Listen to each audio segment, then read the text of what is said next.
pense que pour la France, c'est très bien.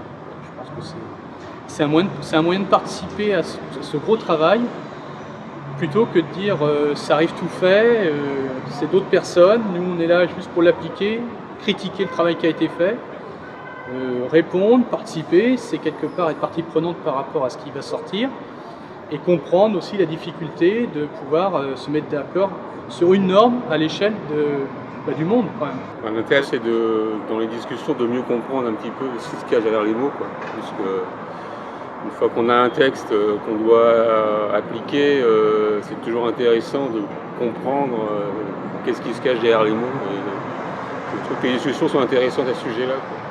Ça permet effectivement de mieux comprendre et mieux appliquer, mieux expliquer après qu'à l'échelle en entreprise.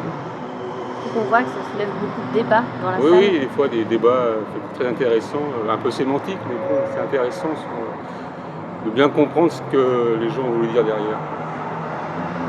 C'est un excellent moyen de s'assurer que la norme justement ne reste pas que des mots, mais correspond véritablement aux utilisateurs. Alors pour nous, c'est une manière d'avoir des textes qui sont dans la même philosophie que notre action, c'est-à-dire d'application volontaire.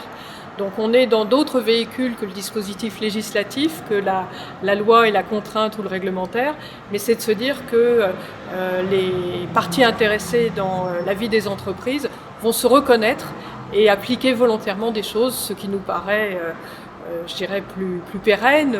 Et ça permet de prendre en compte ce qui se passe au sein des entreprises et puis de faire en sorte que cela corresponde réellement à ce qui se passe sur le terrain. C'est d'une manière très pragmatique, donc je suppose que le rendu sera assez opérationnel, ce qui est recherché quand même pour le déploiement des normes.